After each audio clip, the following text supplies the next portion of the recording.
I was gonna do this one a while back, and for some reason, it just never kind of came to that. But now it's made its way back around, and how convenient it's the time of the year where we're all gonna be like really nice to each other, and everybody's gonna be happy and jolly and shit.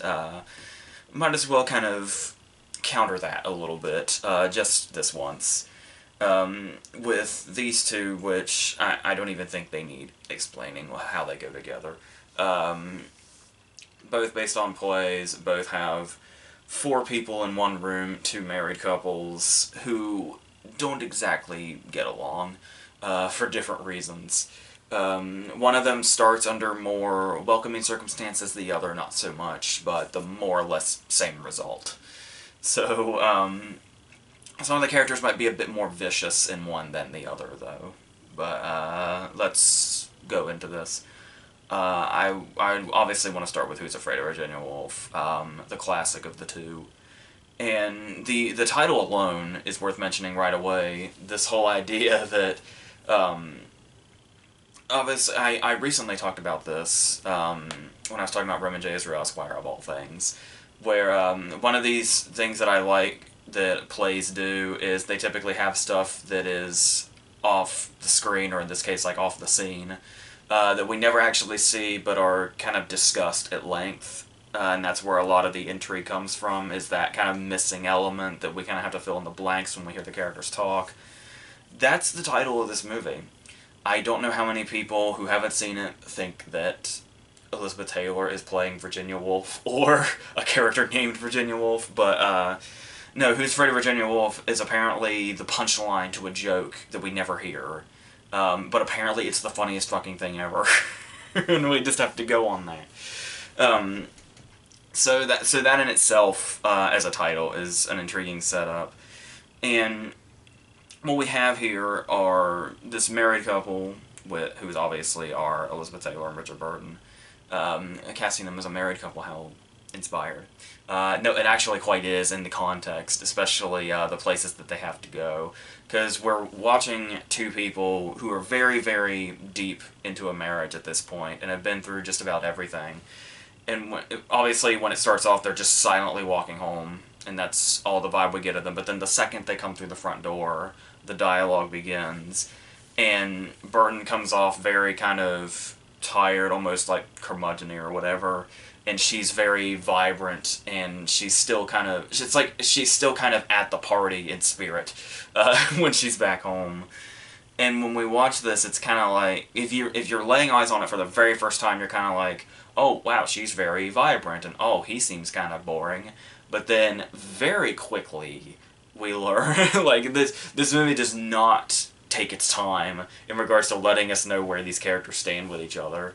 And it's like, oh no, Burton's not a boring guy at all. He's just really, really worn down with her bullshit.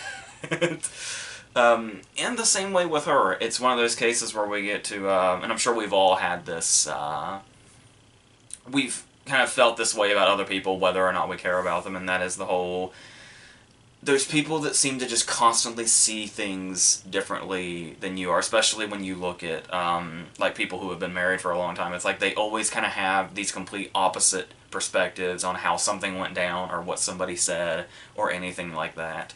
There's even a whole perspective of whether or not the Who's Afraid of Virginia Woolf joke was funny or not. Apparently Richard Burton was laughing his ass off, but he thinks it was mildly funny. And so, just immediately we get this, and then there is the fact that we realize this is the beginning of the movie. Like, this is the very beginning of the building shitstorm we're about to see for the next 2 hours and 10 minutes. But the thing is, and they're like, oh, we've got guests coming.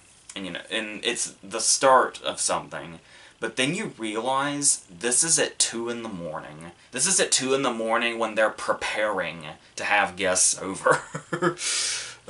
So the setting in itself is kind of very indicative of what's going on, what's going to happen, and where these people are going to be, the mindset they're going to be in before any of this even starts.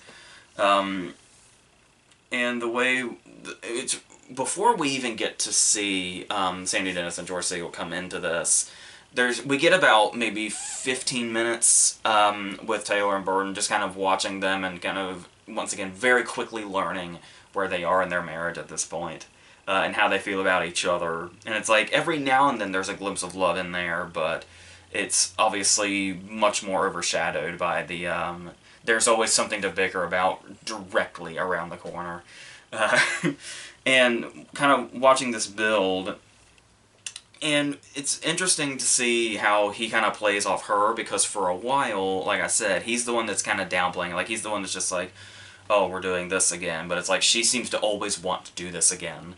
And he basically and they've basically kind of mastered tuning each other out, even though they're always trying to get up in each other's face about something.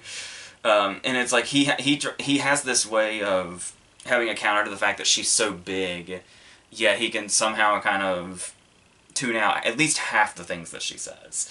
But then there's always something that'll kind of stick in the mind, and then eventually something will blow up, and other sides of these characters will come out.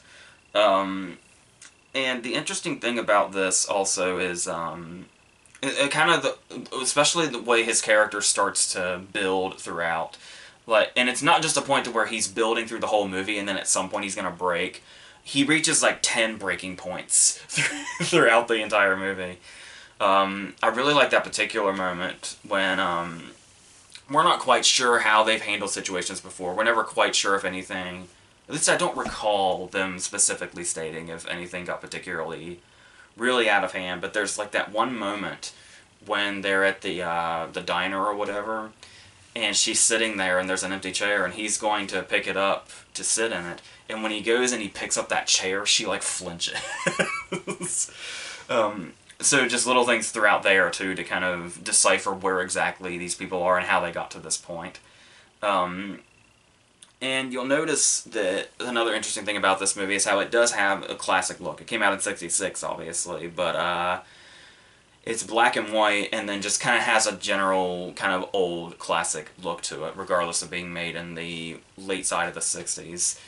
And what makes this really interesting is the dialogue and the content. Because, like, you see something that looks like it possibly, with obviously some touches, this could be something from the 40s or something, but then you see Elizabeth Taylor walking around saying, like, God damn, and stuff like that, stuff that wouldn't go past the code back then, and it's like, this is, apparently, and they're discussing, like, sex and all that other stuff, so it's like, and then when you read up on it, you realize this movie was kind of the starting point for going past the code, in regards to what they were restricted to say and what they weren't. I think it was to the point that even though it's just dialogue, the dialogue was heavy enough that theater owners insisted that you be 18 or older before you saw this, before they admitted you. Obviously, it's, you know, not near as provocative as it probably once was, but this is just everyday life for most people anymore. So, yeah, but then we go on and we end up meeting George Segal and Sandy Dennis, and it's kind of like, you think there's going to be those moments where it's kind of like, it's kind of downplayed and everybody's trying to put on a facade, and everybody's kind of nice until we start building up and everybody's fighting. But that's not going to be the case because everybody's already been drinking from the party, 2 of them are pretty much already plastered, and it's 2 o'clock in the morning when this starts. There's not going to be any real nicety kind of barrier to break through. It's gone. It's gone from the get-go. And so, as I was talking about, with Richard Burton reaching like his breaking points, like I said, you think he's going to be the character where he tries to be as calm and nice as he can, but then eventually by the end of this he's going to explode. He reaches his breaking point, maybe his first breaking point, maybe 25 minutes in, if that. And so much, like, there's no real, the most build-up we get is the scene just between the 2 of them before the other 2 show up. But even then, you wouldn't even call that build-up because they just go right into it. But even when they are introduced, though, like I said, there's so much that happens in just the first half hour. Keep in mind, after the half hour point, there's still an hour 40 left. So, but here's the thing, is we have, in the first half hour, we got Burton reaching a breaking point. We've got when, Siegel decides to call him out on being so contradictory, to where, like, if somebody says something, he'll just say the other just because. Just because everybody needs to be proven wrong, and he needs to be right. In that moment where you think that would be something that happens throughout the movie, and then finally Siegel breaks, no, it takes all of, like, 10 minutes. And he sees right through this guy, but they all kind of see through each other almost instantly, which adds to the whole fun of it.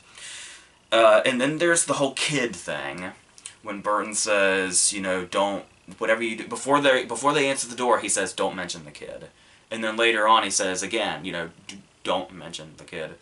And then it's like, oh, this is going to come back later, and it's like, some point throughout the movie, she's going to get too drunk, she's going to ramble on, and then she's going to mention the kid, and then all hell's going to break loose. No, she mentions the kid instantly. Like, she goes upstairs with Sandy Dennis comes back down, it's like, oh, I heard all about the kid. And just the tensions are constant right here. And the fact that they were able to accomplish this without build-up. Like, usually that's where the tension really comes into play and becomes really effective, is if you build up to it. But it's the fact that we drop all these barriers and we drop all these expectations and just throw us right into the shit instantly. There's still just as much tension there, even when it's all on the table very fast.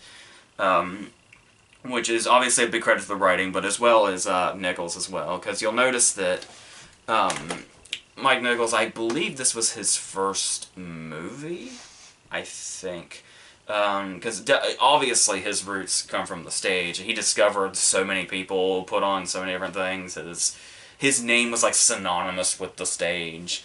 And so when you see this movie and you think, oh, well, it's a guy that comes from the stage, it's one of his first movies, and it's, you know, multiple settings, but mainly in the house here for the first half. And it's like, oh, well, this is going to feel like a play, more or less. But he really finds different techniques to bring this to life and make it very cinematic. Like, stuff that you wouldn't see on the stage. Like, there's a lot of close-ups, there's a lot of POV shots. The close-ups particularly really amp up the tension as well. And there's the way some scenes are shot, like, they play with the audio too, like when Burton goes back to get the rifle that ends up being the umbrella. It's like we hear Taylor talking and we realize how much this is getting to him, and it's making us think he's already half an hour in, he's been driven to the point to shoot her, is what we're led to believe.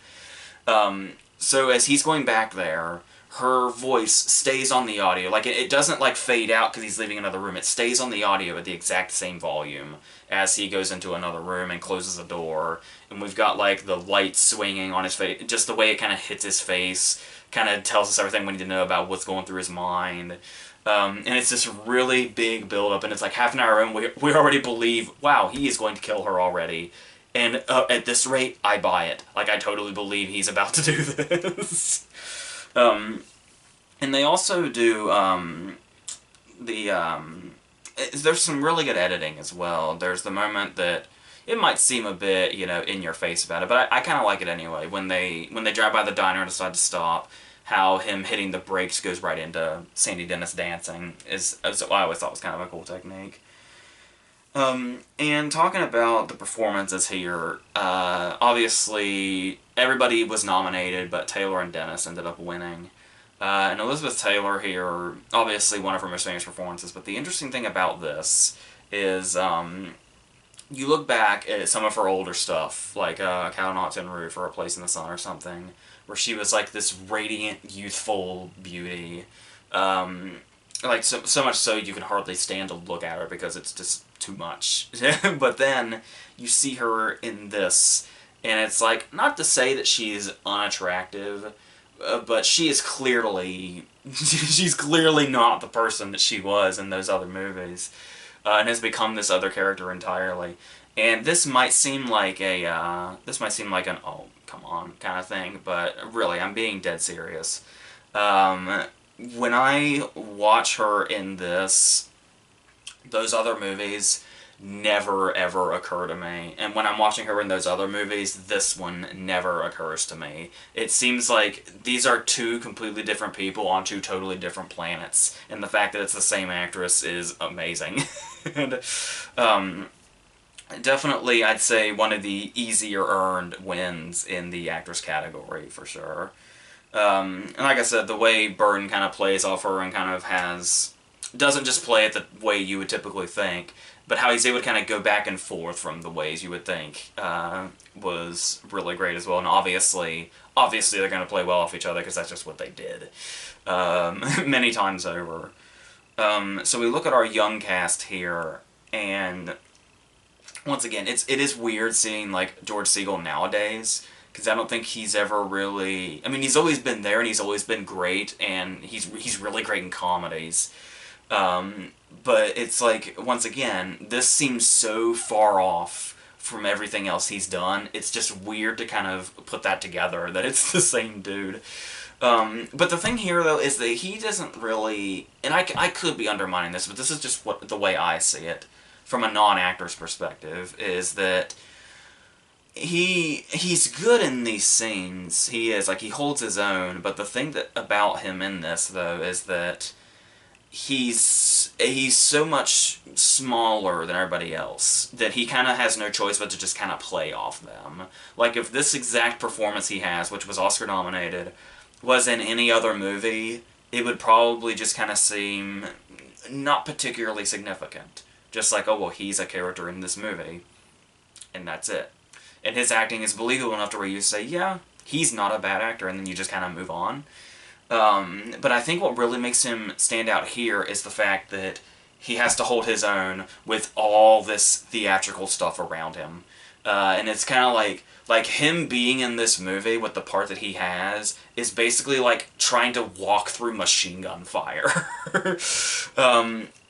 But the fact that he kind of keeps it at the balance that it needs to be is very important, and be something that maybe not many people would give him credit for, given that he might seem to shrink with all the big things going on around him.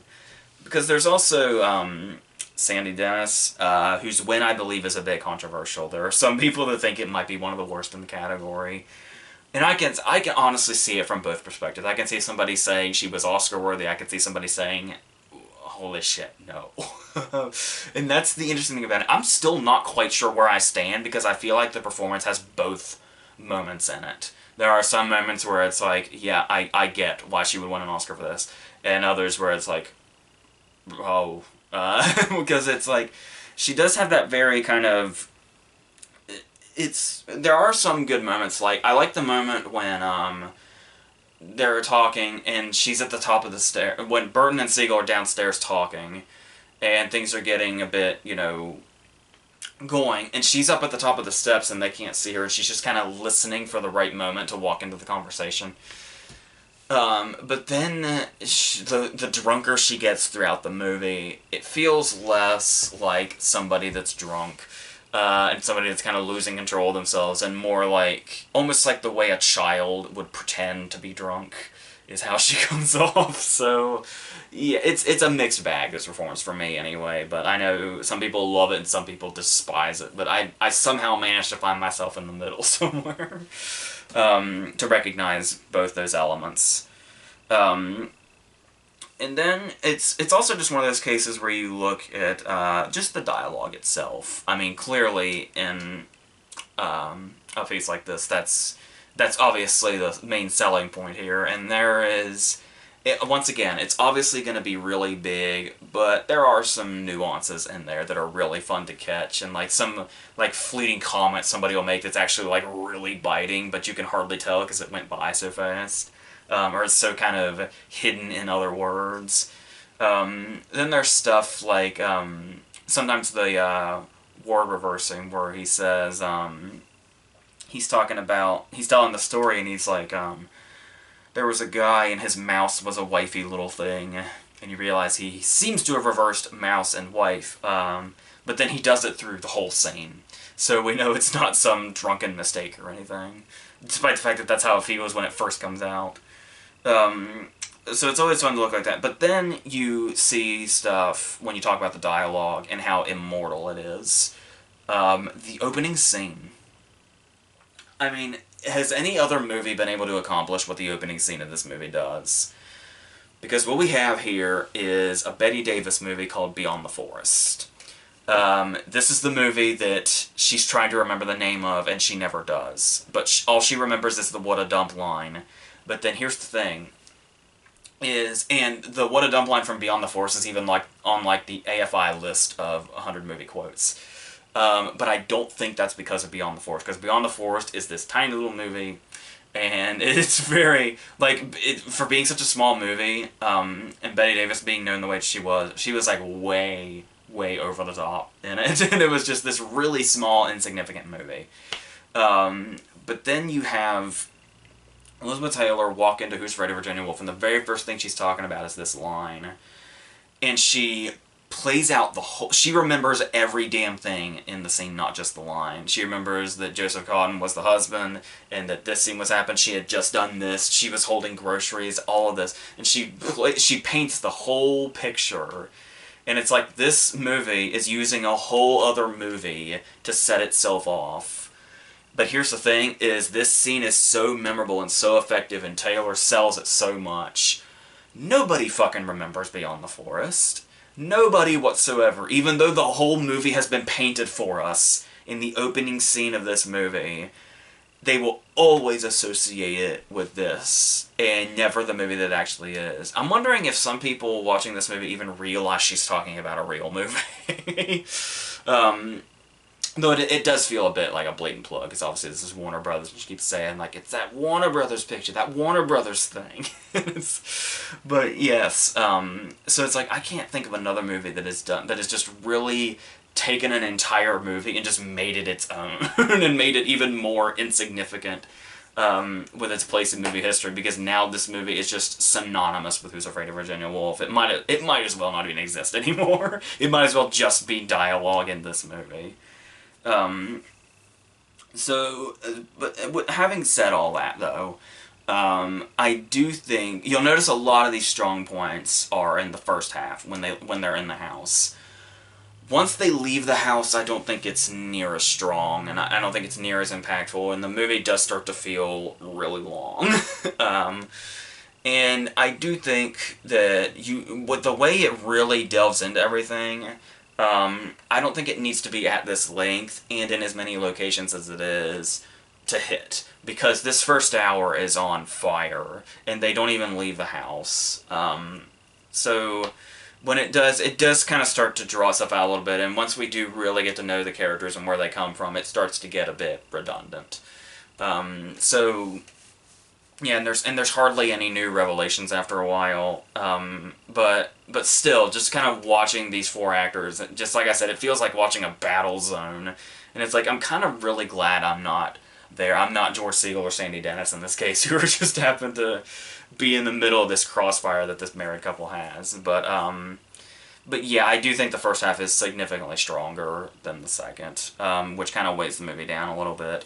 It's worth noting, this DVD, does this DVD look familiar to anybody else? Because something really bizarre is going on with this DVD, by the way. When I watch Who's Afraid of Virginia Woolf all the way through, I need to go to a VHS that I got a really long time ago, and the reason for that is because of this very bizarre DVD.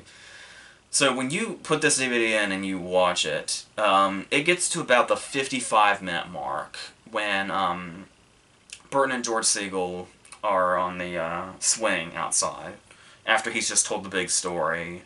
And then the movie just stops. This DVD just stops. And you can't skip ahead, you can't fast forward or anything. It's like the entire second half of the movie is missing.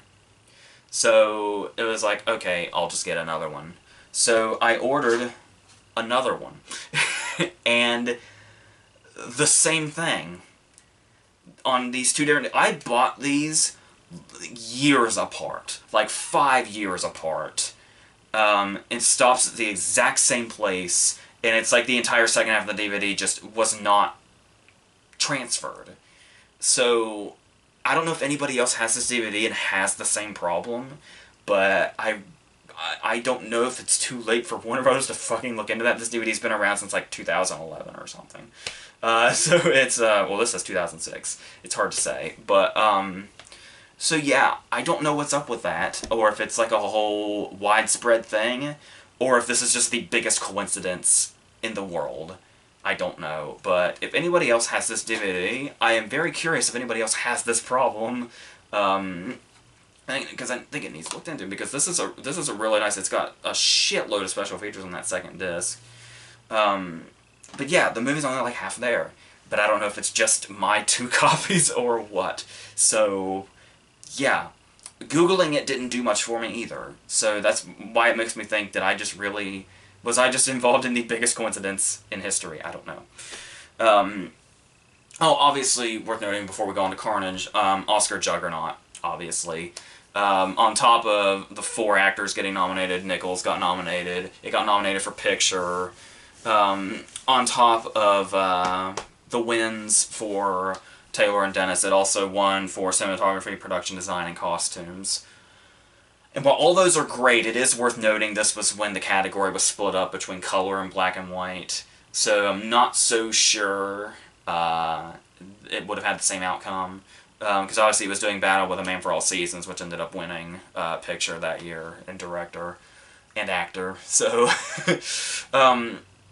yeah, but yeah, it's still obviously like this giant gold standard in regards to like melodrama and chamber pieces and movies based on plays. All that stuff is going to be there. But a comparison never really quite came forward in the way that it did when they did Carnage. On the stage it was called God of Carnage. And this is Polanski, obviously. And the thing about it is Polanski is really good with the chamber piece. Death and the Maiden, Sigourney Weaver and Ben Kingsley is amazing. And he also did, I remember Bitter Moon having a pretty small cast. I don't know if it quite qualifies as a chamber piece, but it feels kind of in that same vein. And then later on after this, he went to do, Venus and Fur, which I wasn't a fan of, but I appreciated it, I suppose, and to some extent. But here we have a very modest approach to transferring something from stage to screen, where it's very simple plot. We see once again, I think we kind of break off a little bit, where we have the prologue and the epilogue here with no dialogue, where we see the kids on the playground. I think is the only thing that was really added to the stage or from the stage. Where we actually get to see the altercation and then the aftermath of it as the credits roll. And then in between here we just have the parents arguing, and there's no friendly exchange, there's no nice to meet you thing. When it starts, we're already in the middle of it, and they think it's going to be this really quick thing, where they just say, well, yeah, our kid did this, and your kid did this, and then, sorry about that, we'll work this out, bye. And it's the way the movie starts is what is supposed to be the end of this meeting. Like, the way they look, like, I think they're still wearing their coats and everything. We can probably assume they've been here for like 15 minutes. And everybody's idea was, let's just get this over as soon as possible. Type this up, say goodbye, be friendly, hope our kids get along. And obviously it's not going to be that easy. And if there's one thing, actually, I think would have made this story a bit more interesting, just from the get-go, would be having the kids reversed. Because if you watch the altercation and then you look at the parents, I guess that's the idea, is that you can tell which kid goes with which set of parents.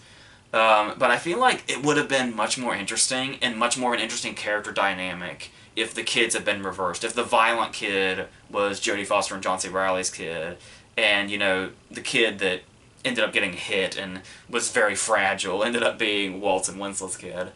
But with them being exactly where you think they'd go, there's not really many interesting directions for it to go.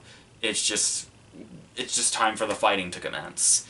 And so And it is interesting to kind of watch how this plays out to where even though we get to see the altercation happen, I'm still not quite sure if that's the way I would have done it.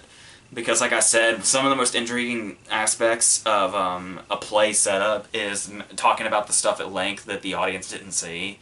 So there's always going to kind of be that. If they didn't show it, there definitely would have been one of these cases of we're not sure who's going to be overdoing it and who isn't. Because obviously, Jodie Foster's character in this is like a massive drama queen. And so she's saying, like, you know, he had no face left, and he has no teeth now. And it's like, but it just looks like a small whack.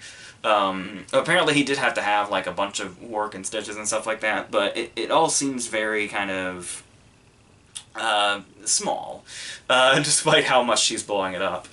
And then there is, the whole thing where it's one side is offended and the other isn't. But then when the hamster comes into it, then Winslow becomes offended, and then all hell starts to break loose, kind of. And then there's obviously some tension here and there with the use of Waltz's phone calls, or when Foster and Winslow are starting to get at each other's throats. Then Riley starts to eavesdrop on Waltz's conversations, and then it's all kind of building a bit unceremoniously, but we can feel it maybe heightening a little bit. Especially when it gets to the point where I know a problem a lot of people had with this movie was how contrived it was that they kept going back inside and they kept staying. And I do get that, because like there's even the one moment when they're actually out in the hall and they are leaving, but it's like they kind of don't want to leave on bad terms, but they're still at each other's throats. But then there's like a disruption, a dog starts barking, and Jodie Foster basically brings everybody back in because she's like, I don't want the neighbors to know we're causing the ruckus. And then it starts all over again. And it probably would feel very tedious, but it does help the fact that it seems like every time they decide they're going to leave, but then they stay, it does find a way to get worse, the fighting and all that. And the way they kind of amp up the tension a little bit with every time a phone rings. Like, after a while it's Waltz, but then Riley's mom starts calling incessantly. And it's like, it's always there to kind of break up the fight, but then the longer somebody's on the phone, the more it seems like somebody's about to snap that's not on the phone. So there is something here, but talking about the phone, there was a funny story that Jeff Daniels told, because honestly, I do like the cast they've gathered here, and I do think the actors fit their parts, but honestly, I feel like you could not have gone wrong at all if you just went with the stage cast. The stage cast was, and I don't know if it still is, but a while back you could find it on YouTube in its entirety. But it was Jeff Daniels and Hope Davis as for Waltz and Winslow's parts, and then it was James Gandolfini and Marcia Gay Harden for the Riley Foster parts. And it's like, that's kind of perfect, actually. But it is interesting to kind of see it through other actors, because it's like, I do love Waltz in this. Just kind of the thing, it's just certain deliveries he has, kind of like the very deadpan way when he asks, when Riley asks him why he calls Winslow Doodle, and he's like, it's from the song from Guys and Dolls that goes doodle, oodle, loo. He's very Waltz about that delivery, despite what he's saying. And the way he gets really giddy, it's like his Londa came out a little bit when he's talking to Riley's mom, and he just kind of turns, smiles at them, and says, "She keeps calling me doctor." But the thing about it is, it's like, this role, much as I really like Waltz in it, it's just such a Jeff Daniels part. It's like, once you see him do it, even if it's from a distance on YouTube, it's like, that's the only way, like, you could just tell he was so in tune with this character. I'm really surprised they didn't go with him.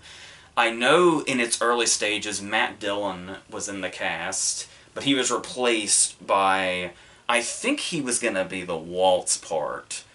I'm not sure, and the interesting thing about that is I could see him being either one, and working in either case, but he had to drop out for some reason, and so we got Waltz and Riley, which once again very much works on its own level, but maybe Polanski thought it would have been too much like a staged a screen transfer if he just kept the cast, but I don't know. But oh, anyway, what I was gonna say was Jeff Daniels had this funny anecdote where it was one of the cases where the phone was gonna ring, the landline was gonna ring, and Gandolfini had to answer it. And there was just so much going on at one point that he lost the phone, and they all had to kind of search the set for it. And it's like, that's the kind of stuff that you're not really going to see in this movie. Is that kind of very, off-the-cuff stuff where you just kind of have to go with whatever's happening in the moment. And it's like, this is a story that might kind of suffer from a restriction like that, where you can't have those moments where Gandolfini can't find the phone and everybody has to get on their knees and look for it as the ringing sound just keeps playing. And here, where everything is going to be more precise and just go right through its motions without a whole lot of kind of play involved, really. The verb, not the noun. It's... it feels like there's something kind of missing, but still the cast does make it work. Riley also has a few moments that I like when he seems like he would be having the thankless role, but he does get to do some stuff with it. I like the way he's very defensive about his decision with the hamster. I like the way he and Waltz kind of... They're at each other's throats, but then occasionally they'll start to get along, just kind of at random, over some random thing, like the cigars, or the scotch, or Ivanhoe. And then, and that occasionally more so with with Winslet and Foster, but they're definitely fighting more than they're getting along, and Waltz and Riley kind of seem to be the opposite of that. So there is kind of something going on here. That gives it a nice bit of structure. I do like Riley's moments when he's on the phone with his mom, like, the first time, and we hear how frantic she is. There's the moment where it says, like, everything you need to know about his character when he says... He ends the conversation by telling his mom that he loves her, and on the other end, we can vaguely hear her say, "I hope so," instead of saying it back to him. And then when he's talking about everything that's gone down, they're basically implying that he's a pushover. And he's trying to get all, fired up and say, like, I'm not that. I'm a short-tempered son of a bitch. But it's like, the way he says that, we can tell it's like, even though it's coming out of his mouth, I'm pretty sure he doesn't even believe it himself. But he's really trying to get that out. Get that side of him to come out, even though he can hardly convince himself of it. And then looking at Winslet and Foster, I don't know. I do once again think that, like, you look at Foster, and once again, Jodie Foster's great, and she's a good casting choice too, but I mean, it's like, when you know that Marcia Gay Harden played her, it's kind of like, well, yeah, how did you ever go with anybody else? I mean, and the kind of, back and forth they have, especially when Winslet obviously really starts to eat the scenery alive after a while, or attempts to. Though I do like some of her stuff, like when, like I said, Foster's being a drama queen, and she just has that delivery of, "Stop crying, Penelope!" And the way Foster kind of has that, "I know all about the suffering in Africa." And it's like, there's definitely something humorous here, but once again, it just kind of feels like a punch or a bite is missing. Like, we know, like, there's surface level bite to it, but there's never anything that really, really just kind of hits, even though they really try in these final moments when it gets really big. Or when they do the, I believe the puke in the play was just handled by Hope Davis putting her face in a bucket, and there's a sound effect. But Polanski thought, why don't we have this small setting, everything's small, everything's compacted, why don't we just have this moment in the middle where it just goes way fucking over the top, and she just projectile vomits everywhere. I get in the mind where that might seem like a good idea. I think it might happen a bit too early in the movie. If you were gonna, like, if that was a point in the movie the point in the story that happened later, I could see saying, let's go out with a bang. But the fact that it just kind of happens right in the middle with hardly a build-up, I don't know. It's But yeah, so and the thing here about going big is that I do kind of like what Foster's doing, even if it doesn't always ring true, to where it's kind of like the same way with Riley. She's trying her best to get fired up in the way that Walt and Winslet do, like almost like they're trying to prove something. But it's like there's just something internally holding her back, and she never quite really reaches that point until she starts like slapping Riley after a while. That's like the biggest she gets. And in the context, that's really not that much, especially since Riley is like so hardly affected by these little Jodie Foster slaps. But thing is if she had gone back to Clarice mode, she probably could have fucked him up. But as this character, she doesn't have much. And they do have those moments too where I was talking about the puking, to where it's kind of like when Waltz gets to do his God of Carnage speech, and we just have that giant heave from Winslet in the background. But for the most part, I don't think Winslet really works here. At the start, she does, but once she gets drunker, it's the same thing with Sandy Dennis, where it's like, it feels so fake drunk. Like, it feels like somebody wanting to pretend that they're drunk, or try to prove to people that they're drunk. Maybe that's the vibe she was going for, but I think we're supposed to assume that her character's plastered at this point, and it's really not coming through. And sometimes it gets a tiny bit embarrassing for her too. I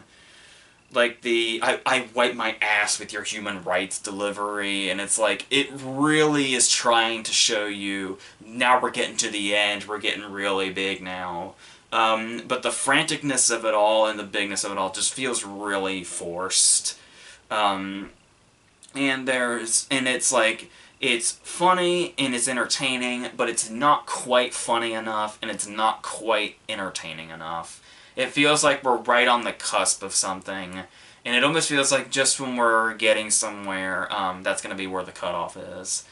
And it feels, I guess, I don't know if the idea is to kind of feel anticlimactic, but I don't know. I feel like with the way it was, like with her destroying the tulips and everybody drunk and everybody screaming and the phone getting destroyed and her slapping Riley and all that, this is supposed to be big and climatic for this movie, more or less.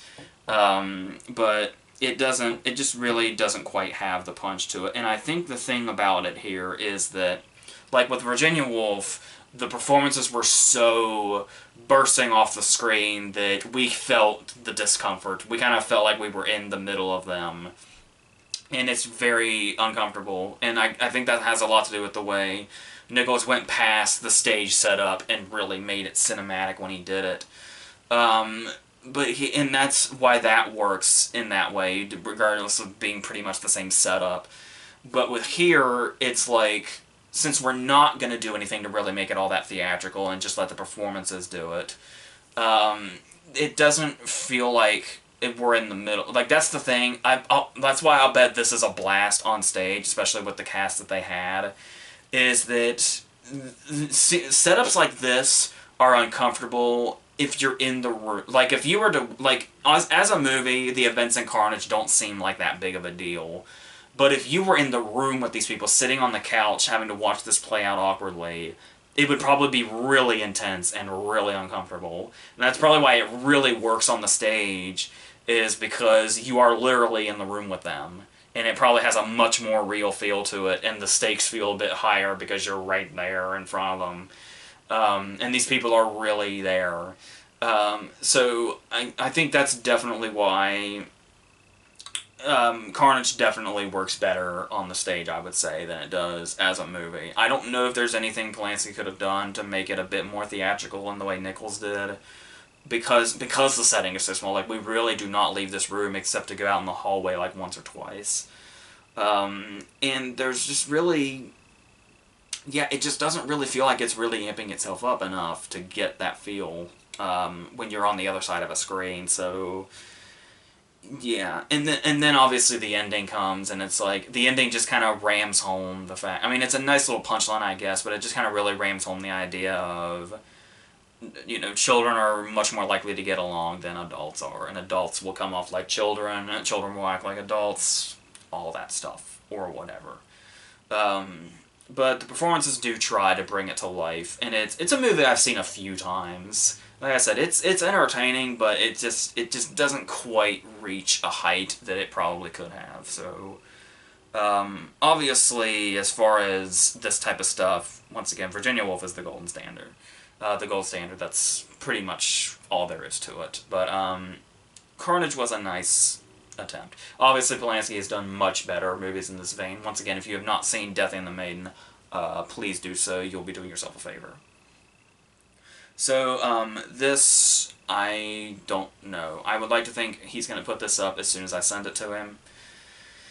I don't know. It was supposed to be like 3 days ago or something, but he will be him. So we're trying to play catch up here. Obviously, I have another one to do to catch up from last weekend before we go into this coming weekend.